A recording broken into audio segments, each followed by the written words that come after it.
건강에 뭘 좀 아는 사람이라면 자, 따라해보세요. 하나 둘 셋 넷 건강해져라 건강해져라 건강해져라 건강해져라 가족 건강에도 부모님 선물도 건강종합몰 정관장몰. 텍스토머 정품을 꼭 확인하세요. 우리 집 방충망 바꿨어요. 미세벌레 덤벼봐 먼지 모두 덤벼봐 촘촘해서 촘촘만 방충망은 촘촘만 예쁘고 통풍까지 좋아요. 방충망은 촘촘만 주식회사 텍스토머. 텍스토머 정품을 꼭 확인하세요. 우리 집 방충망 바꿨어요. 미세벌레 덤벼봐 먼지 모두 덤벼봐 촘촘해서 촘촘만 방충망은 촘촘만 예쁘고 통풍까지 좋아요. 방충망은 촘촘만 주식회사 텍스토머.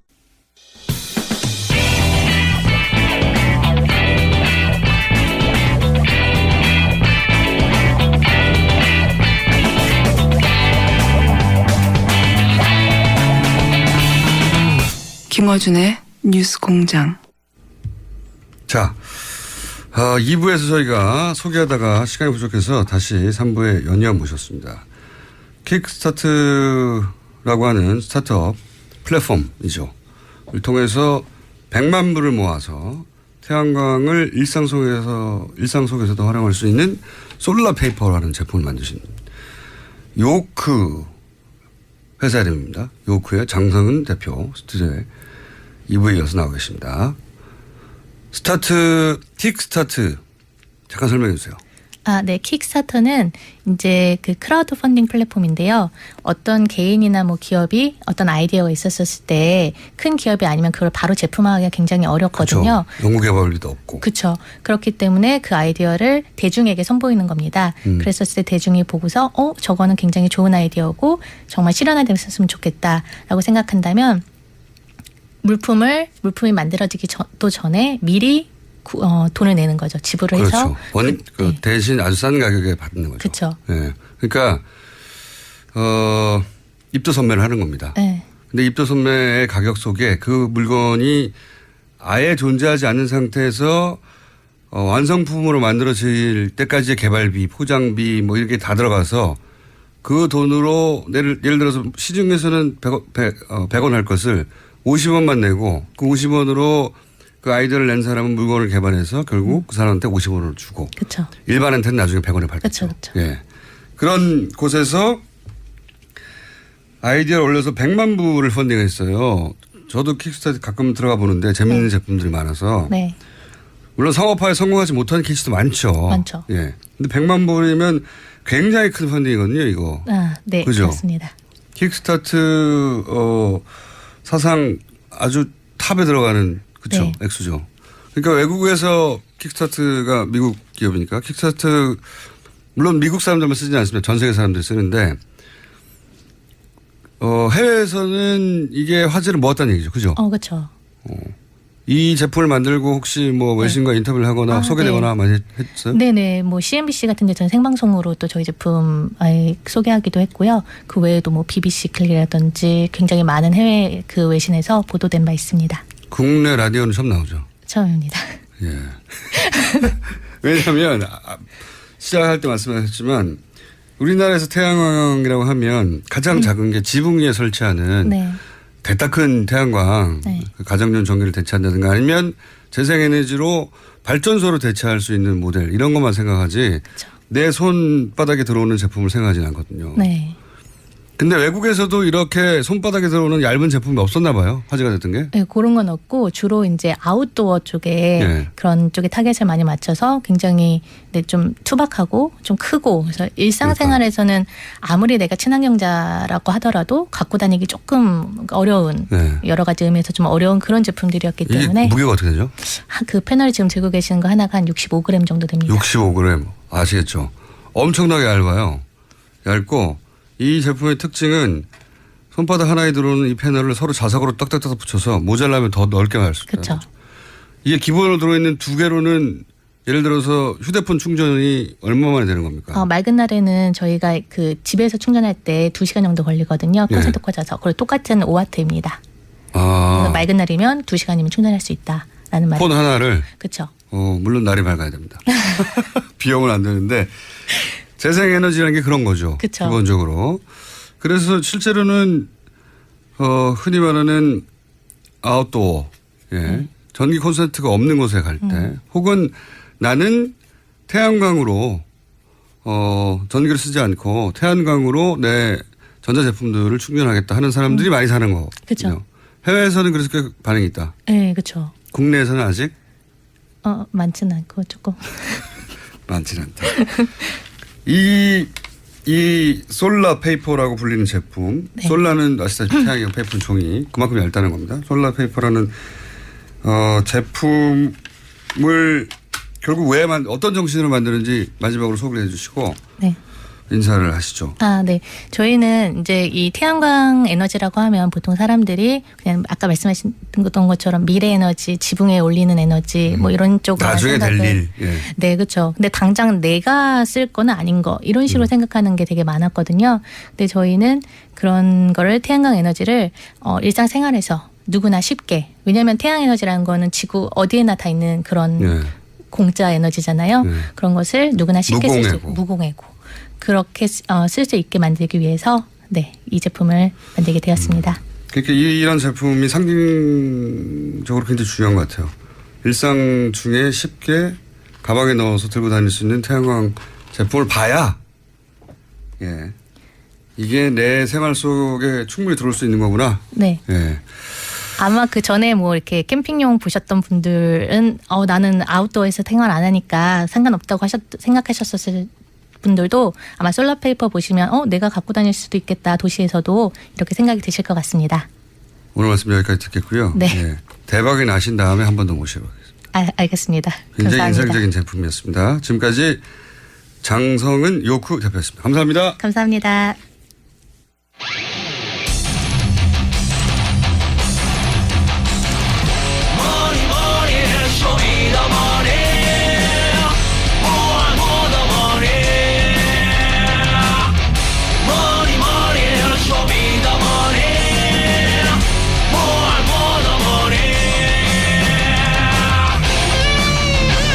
자, 쇼미더머니 최순실과 재산 추적 프로젝트 숨어있는 재산을 찾는 전문가 은닉재산 프로파일러 안원구 전 대구지방국세청장님 나오셨습니다. 안녕하십니까. 안녕하십니까. 안민석 의원과 심지어는 안원구 원장님 청장님까지도 다 말할 수 없다. 스포트라이트를 봐라 했던 게 어제 드디어 방송이 됐고 네. 이 방송에서 몇 번 언급해서 그런지 시청률이 굉장히 잘 나왔을 거라는 이야기가 바다입니다. 네, 안 그래도 그렇게 JTBC 쪽에서 고맙다고 이야기를 합니다. 네. 엄청 얘기했거든요. 네. 어제 저는 근데 못 봤어요. 저희 PD님 봤는데 재밌었다고 하는데. 저도 사실 어제 제보자를 만나는 바람에 저도 사실 보지는 못했습니다. 실컷 얘기해놓고 못 봤습니다. 근데 재밌었다고 하는 반응이 많고 이제 저희 방송을 쭉 들었던 분들은 사실 했던 얘기들이에요. 그것이 이제 구체적으로 화면으로 보여지니까 그렇습니다. 더 이해가 쉬웠던 분들도 있었을 것이고 처음 보신 분들도 재밌었다고 그런 평은 제가 들었습니다. 네. 청장님도 당연히 등장을 화면 속에 했겠죠? 아마 그랬을 것으로 보입니다. 보입니다. 자, 저희가 쭉 시리즈로 하고 있습니다. 근데 오늘 가지고 오신 주제는 처음으로 돌아가 보자. 이 돈이 도대체 어디서 났냐, 최초에. 지금은 이제 그 끝에 어떻게 숨겼냐를 찾고 있잖아요. 근데 이 돈이 처음 어떻게 시작되었나로 돌아가 보자. 이 주제를 들고 오셨어요.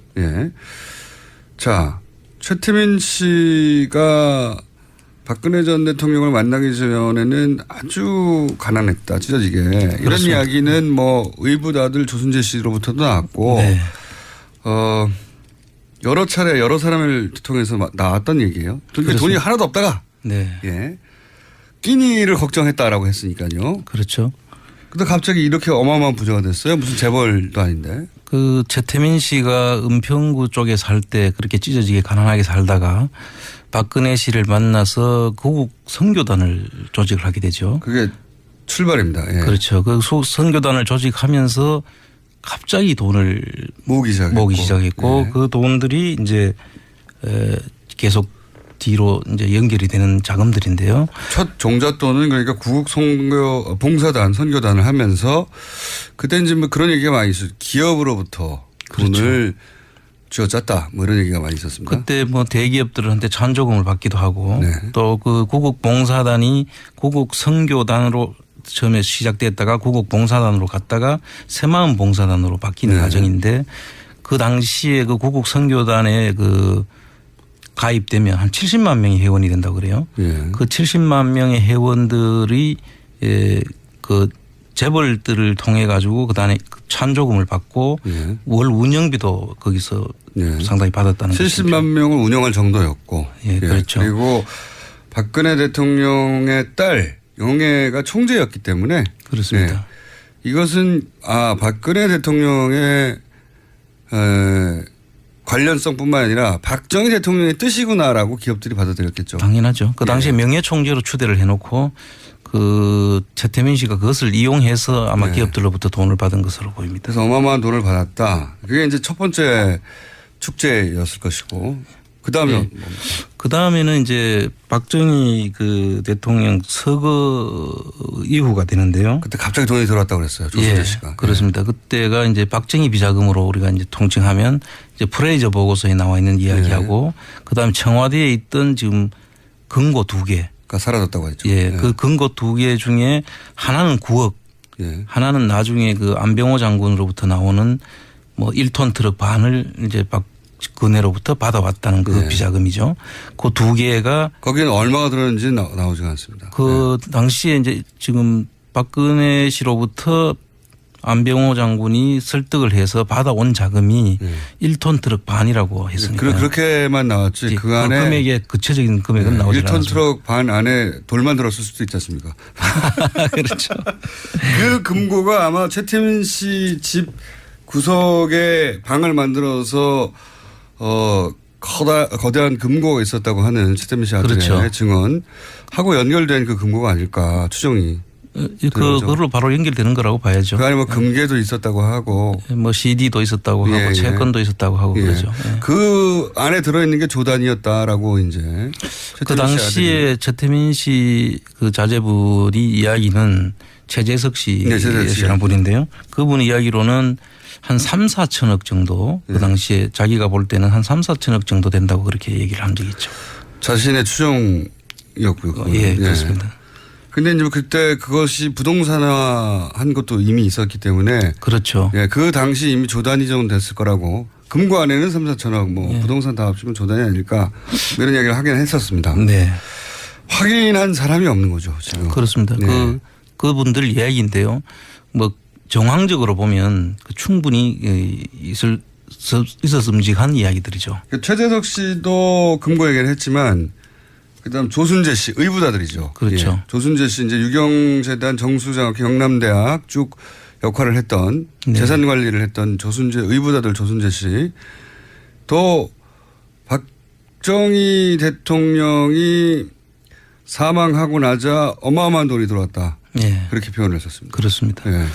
그리고 그 비자금 금고라고 보이는 그 금고를 최초로 옮기신 분으로 지금 알려져 있죠. 그 같이 최태민 씨와 조순재 씨가 그 금고를 옮겨 가지고 아까 작은 방에 그 금고를 전부 다 금고로 썼다라는 그 방 속에 옮겼던 분으로 알려져 있습니다. 구급 봉사단이 첫 축제고 그다음에는 이제 프레이저 보고서에 나오는 비자금 그다음에 옮겨진 금고. 네. 그런 다음에 그 이후로 사망 이후로 박근혜 전 대통령이 유경재단이나 정수장 영남대학을 통해서 또 현금화하거나 빼돌렸다고 말하는 돈들도 있어요. 그렇죠. 땅을 팔아가지고. 그 영남대학 재단에 땅을 팔았다는 것하고 그다음에 뭐 입학 부정 비리를 통해 가지고 영남대학도 있었죠. 영남대학 부분도 있었고. 그거는 크게 화제가 됐었던 당시에는. 그렇습니다. 그리고 그 유경재단은 뭐 형제들 간에 분규가 일어나고 뭐 여러 가지 사건들이 계속 일어났죠. 유경재단의 땅만 조 단위의 가치가 있다 얘기도 합니다. 예, 지금 현재 그 부동산 가치가 조 단위가 넘는다고 하죠. 그거는 조단일 걸이 아니라 조단이라고 평가받고 있습니다. 이미. 그렇죠. 예, 유명기사의 재산은. 영남대학에 이제 지금 방금 말씀하신 부정입학건은 당시에 억대를 받고 대학에 그냥 입학시켜준 사건이죠. 그렇습니다. 학생들을. 80년대 영남대학에 있었고 그때 그렇게 해서 축제한 돈도 여기 일부가 되지 않았을까. 예, 그렇습니다.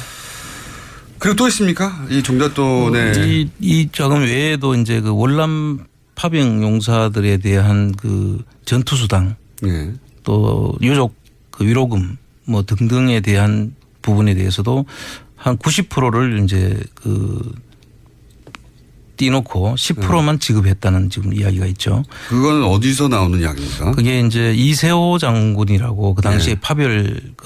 파월 사령관 하신 분이 네, 파월 사령관. 그 기자회견을 통해서 밝혔던. 아, 그렇습니까? 네. 언제 그런 기장을 하셨죠?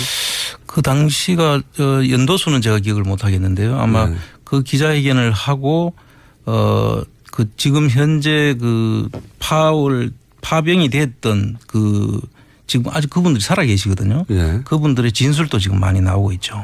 그때 이제 미국으로부터 미국의 그 브라운 각서라는 네. 것이 있는데요. 그 브라운 각서에 미국 군인들하고 똑같은 금액으로 전투수당을 지급하기로 했다는 것인데 아하. 그때 당시에 금액도 나와 있고요. 네.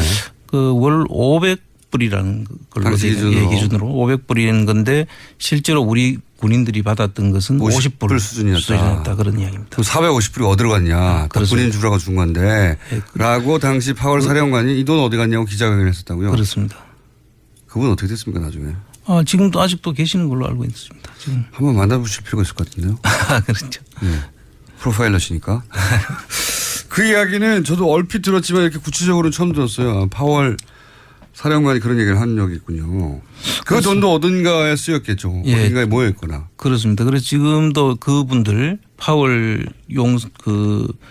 군인들 그 모임이 있는데요. 그 모임에서 지금 이 자금을 찾기 위해서 그 단체를 만들어서 지금 이 특별법을 만들어서 찾아야 된다고 저희들한테 힘을 보태주고 있는 거예요. 그분들도 예. 내 450불 내놔라. 그렇죠. 450불이라고 하는 액수 때문이 아니라 생각해보면 자기는 목숨을 걸고 목숨값이죠. 예, 네. 목숨을 걸고 갔는데 갔다가 다친 분도 많고요. 근데 그걸 빼먹었어. 이거지 않습니까? 그게 화가 나는 거죠. 그렇죠. 엄청나게 국민들 그분들만 화가 나는 것이 아니라 저희 국민들로서도 분노를 해야 되는 거죠. 당연합니다. 네.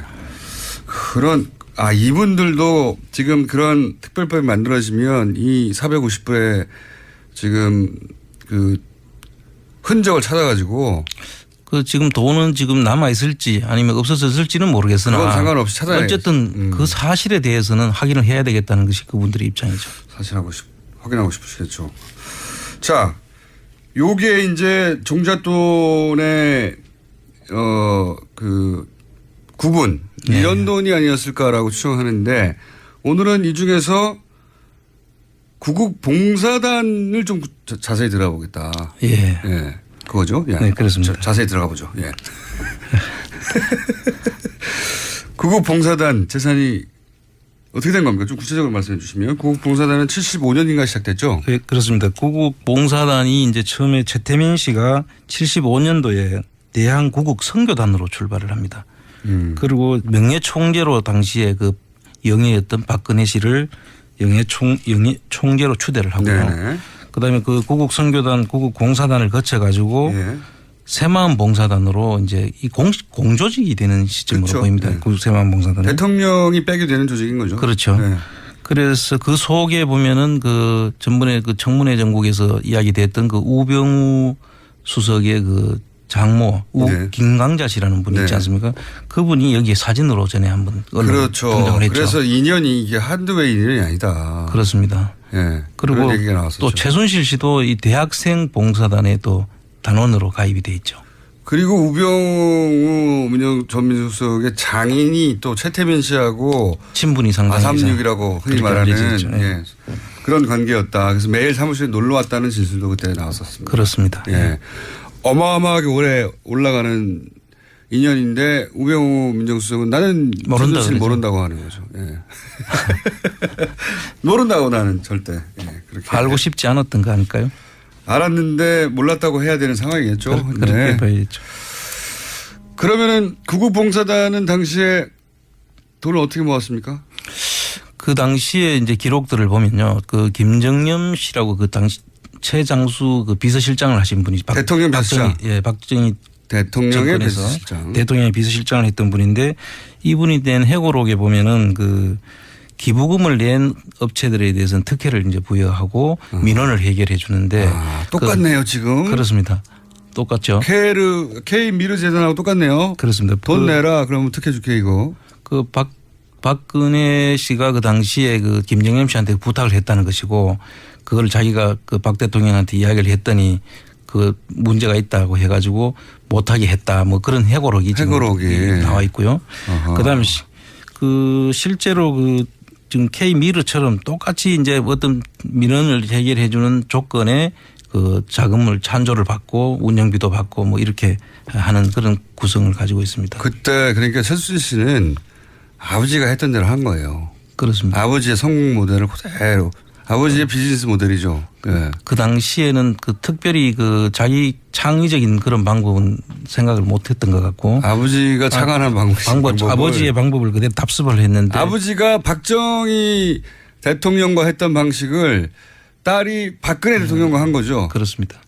그때 노란 수첩이라고 이야기 나오지 않습니까? 그 노란 수첩 네. 그 당시에 그 최재석 씨 말에 의하면 네, 최재석 씨는 아들입니다. 아들 최태민 씨 아들의 그 노란 수첩에 이런 방법들을 맞습니다. 전부 다 기록을 해놨다는 것 아닙니까? 노하우. 돈을 해먹는 노하우 거기 그렇습니다. 다 있었다고. 예. 예. 거기에 그런 말도 하셨죠.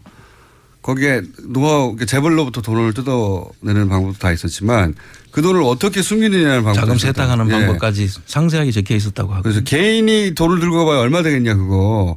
기업을 통해 세탁해야 된다. 기업은 해외에서 사업도 하고 투자하니까 기업 돈도 나가면 어마어마하게 그냥 나갈 수 있다. 그 기법이 아버지 수첩에 적혀 있었다고. 그 부동산 그 물려주는 방법. 네. 그다음에 이제 기업을 통해 자금 세탁하는 방법.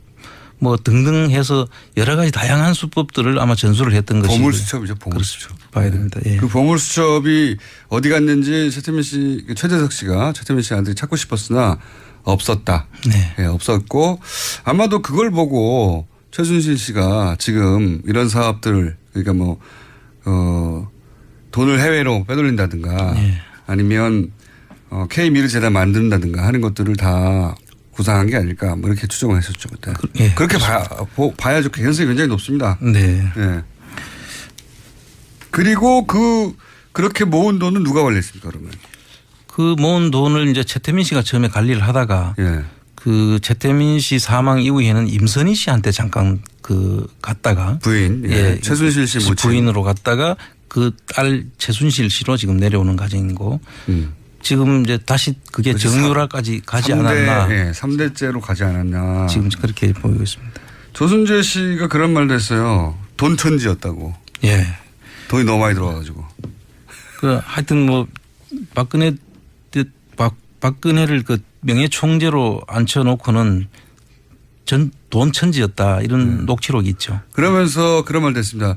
정말 이해할 수가 없는 것이 왜 그것을 박근혜 전 대통령이 관리한 게 아니라 왜 최태민에게 다 전 재산을 관리하게 했을까.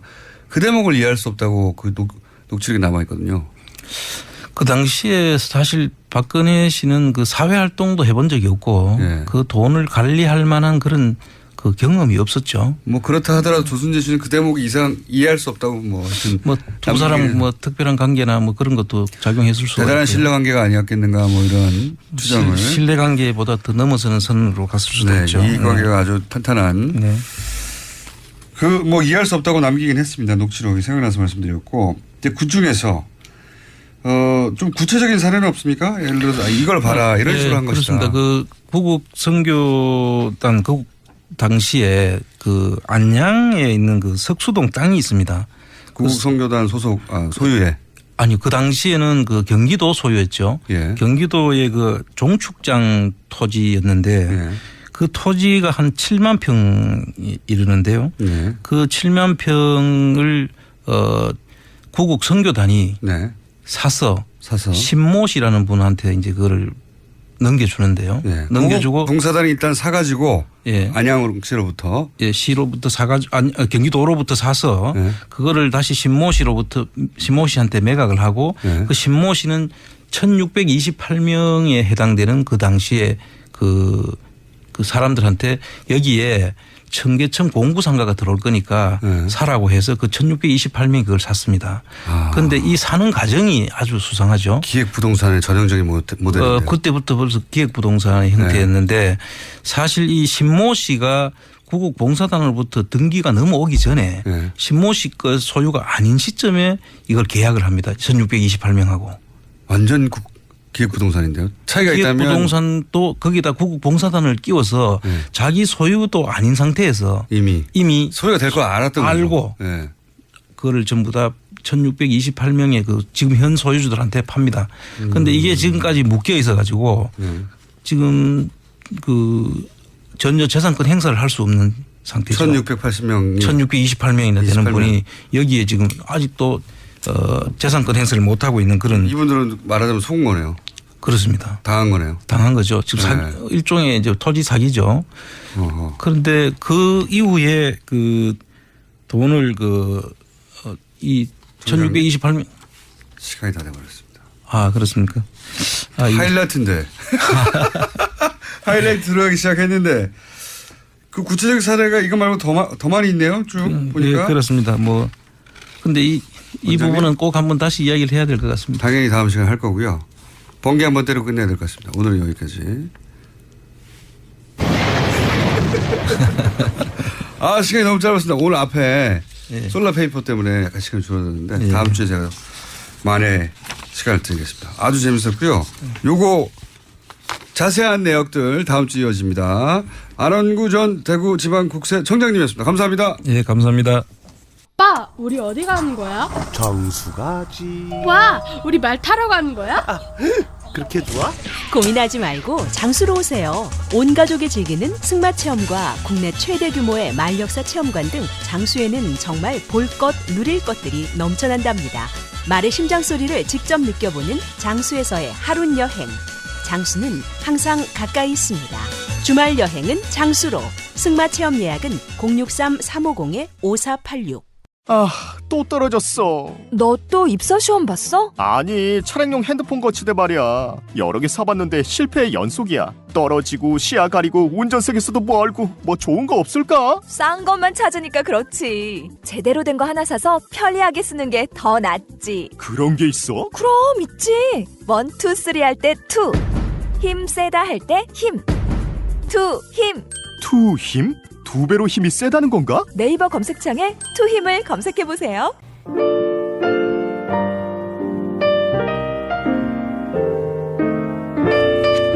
불친절한 AS.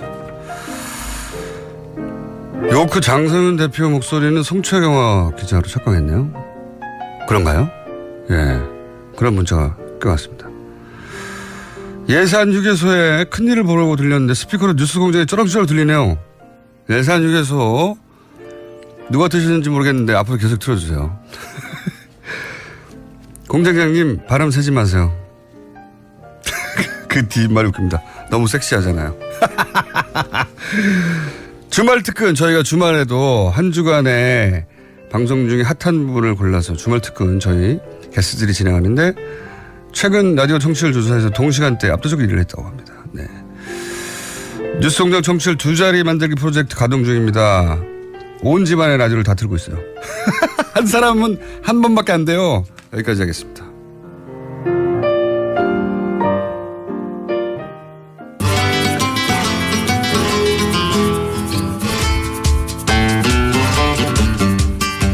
동심 파괴자, 네. 신화 파괴자, 가치란 미식가 황교익 칼럼니스트 나오셨습니다. 안녕하십니까? 안녕하세요. 그 파괴자라는 말에 그 전통 파괴자라는 말까지 같이 붙어 있어요. 전통 파괴자. 예, 잘못 알려진 전통 파괴자. 예. 이 음식 정도면 뭐 대략 몇백 년은 됐겠지 했는데 대부분 뭐 일제 강점기 아니면 70년대 나왔다 뭐 이런 거. 엄청난 동심과 전통이 파괴되었어요. 전통인 줄 안 것들이. 그래서 제가 지난 시간 마지막에 도대체 오래된 건 뭐냐. 진짜 오래된 거. 진짜 오래된 거. 그때 미숫가루라고 하고 딱 방송이 끝났습니다. 그래서 진짜 오래된 거 한번 해봅시다 했는데 미숫가루가 얼마나 오래된 겁니까 이게? 당군 할아버지가 먹었을 음식으로 저는 미숫가루를 꼽아요. 미숫가루가 끼니로 먹었던 음식. 당군 정도로 올라간다. 네, 그 정도까지 올라가요. 그러니까 한반도에 정착한 이래로 쭉 먹어왔던. 그렇죠. 그 여름 되면 우리 이렇게 미숫가루. 요즘 잘 안 드시는 것 같은데. 옛날에 우리 그 미숫가루 참 많이 먹었잖아요. 저도 그렇죠? 어릴 때는 여름 음료수 하면 미숫가루를 푼 다음에 얼음을 띄워가지고 그죠. 마시는 거 그거였거든요. 좀 이거 뻑뻑하게 해가지고 네. 먹으면 이렇게 걸쭉하게. 끼니도 되잖아요. 함께. 반 정도는 끼니가 됩니다. 네. 그래서 그런 식으로 예전에 먹었을 것이다라고 이렇게 추정을 할 수 있어요. 뭐 기록에도 있습니까 이런 거? 기록은 없어요.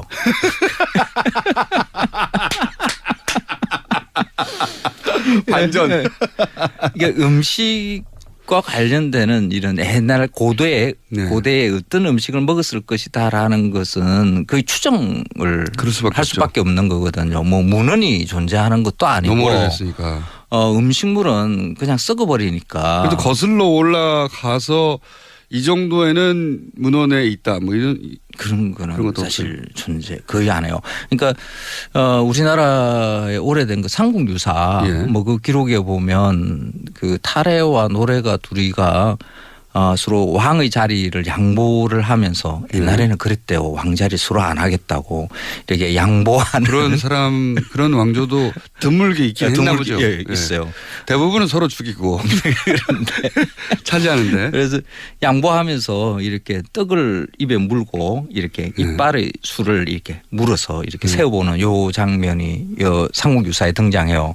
그래서 떡을 물어서 이빨이 성한가 안 한가 몇 개가 성한가 몇 개가 더 많은가. 이빨이 더 많은 건강한 사람이 하자. 이빨이 더 많고. 뭐 그런가 봐요. 그러니까 이빨이 더 많은 사람을 거기에는 뭐 이렇게 성인 좀 뭐 지혜로운 사람으로 이렇게 표현을 이빨이 해놨어요. 더 많으면 지혜롭답니까? 옛날에는 뭐 이게 치아 상태가 별로 안 좋았기 때문에 그렇겠죠. 아마 이빨이 많이 남아 있는 사람, 관리 잘하는 사람, 뭐 건강의 상징, 관리를 잘한다. 뭐 그랬을 가능성이 있어요.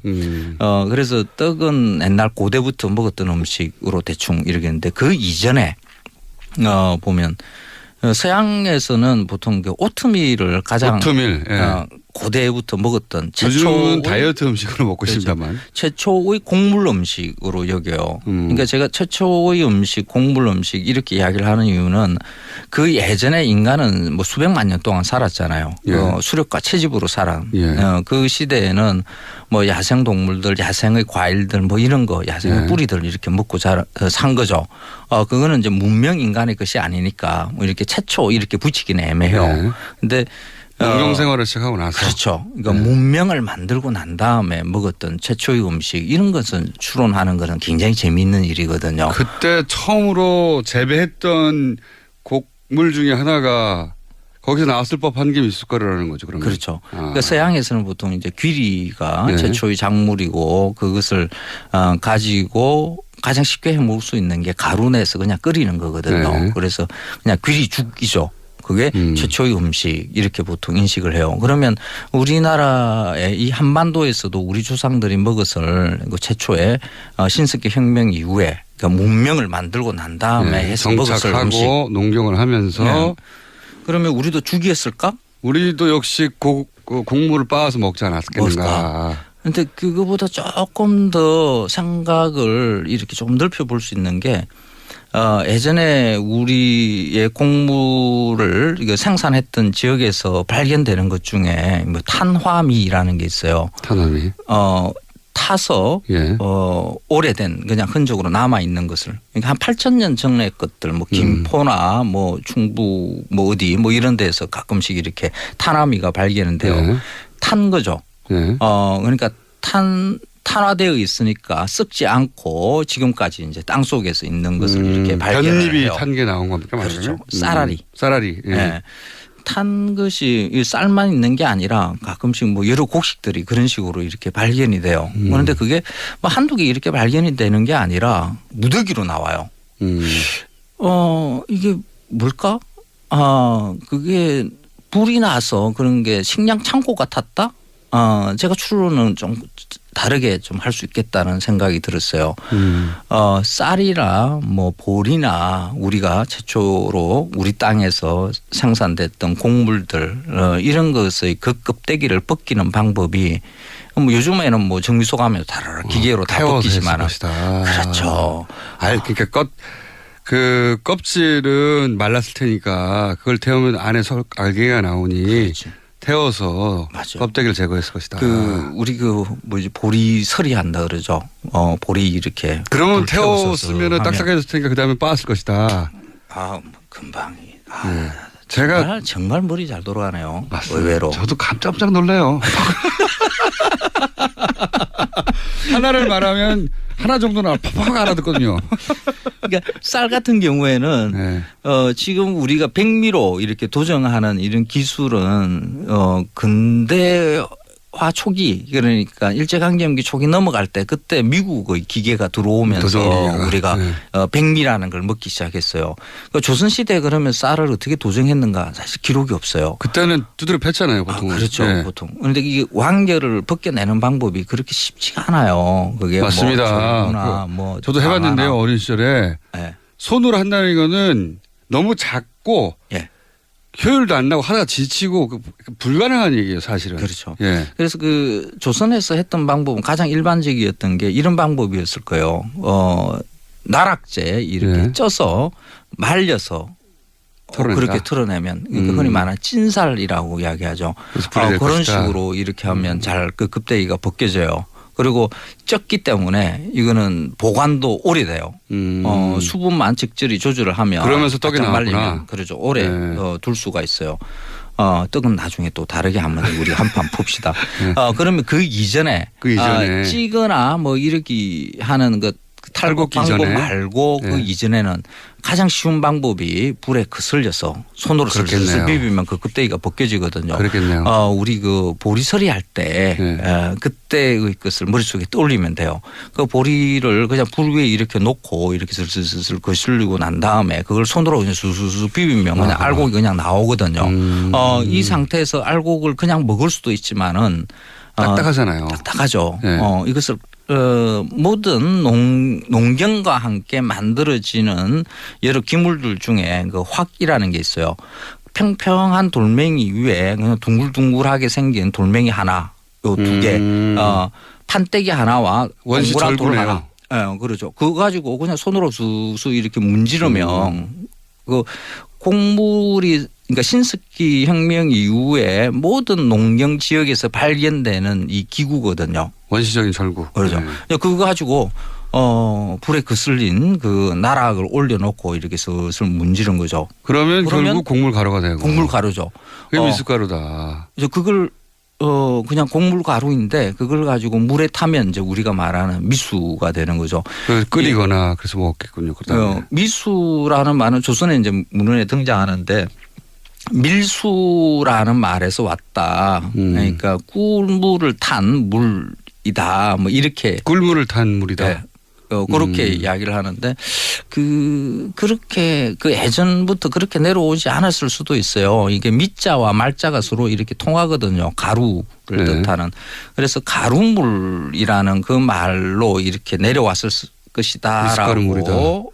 가루를 그냥 가루를 빻았다면 딱딱해서 빻았어요.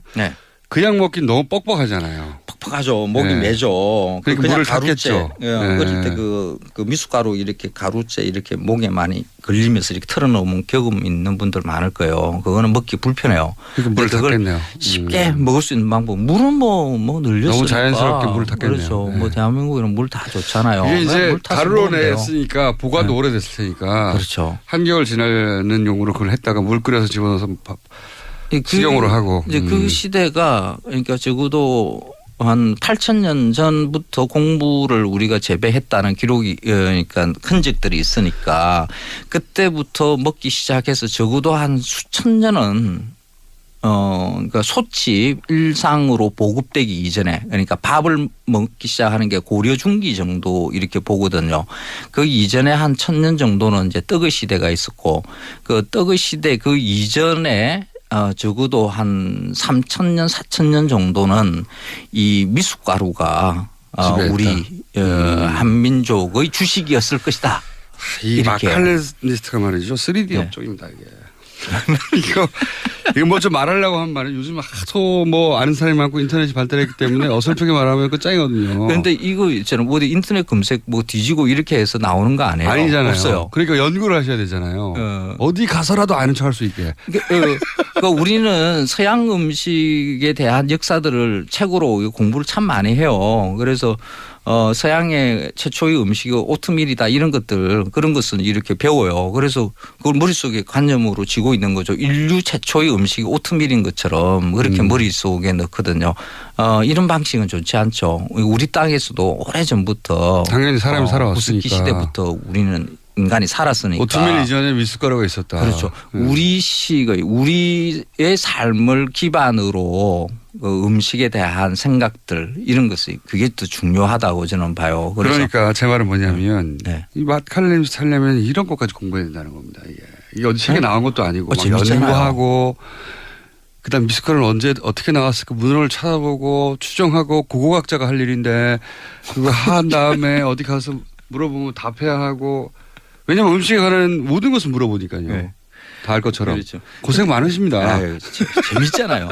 근데 이 미숫가루의 그 맛을 지금도 우리가 이어가요. 우리는 지금 미숫가루를 잘 안 먹거든요. 그러니까 미숫가루라는 게 곡물을 태워서 내는 구수한 맛, 구수한 향이죠. 이 향을 즐기는 거, 그러니까 우리가 인이 박혀 있다라고 볼 수 있는 게 곡물 음료들을 보면 누룽지 향 이렇게 해가지고 보통 많이 가미돼 있어요. 우리가 마시는 음료들 중에 한국인 특유의 음료 중에 하나가 이 곡물차들이거든요. 그게 누룽지 향이 뭐냐 그러면 곡물이 솥바닥에 타면서 내는 그 구수한 냄새거든요. 이게 미숫가루 향이에요. 그래서 이런 곡물차들이 우리나라의 음료 시장의 큰 부분을 차지하는 이유가 우리는 그 냄새 그대로부터 이 냄새에 익숙해져 있는 것이다. 그 말씀을 듣다 보니까 제가 보기에는 술이 거기서 나왔을 것 같아요. 우리 전통주들이 이게 미숫가루 사가지고 넣어놨는데 발효가 된 거야. 근데 아까워가지고 마셨더니 이거 좋아. 막걸리. 그러니까. 충분히 가능해요. 그런 추론 가능합니다. 이게 그 막걸리라는 게 복발효라서 좀 이게 복잡한 과정. 이거는 발견이 아니라 발명이라고 보통 이야기를 하는데 거기에서 이제 누군가가 첫 번째가 제가 보기에는 미숫가루가 나중에 먹으려고 아껴뒀는데 이게 발효가 돼가지고 아까워서 먹었는데 죽기는커녕 기분이 좋고 달달해가지고 일부러 오늘 여기까지 하겠습니다. 자. 고맙습니다. 황교익 씨였습니다. 감사합니다. 네, 고맙습니다. 김어준이었습니다. 월요일 뵙겠습니다. 안녕.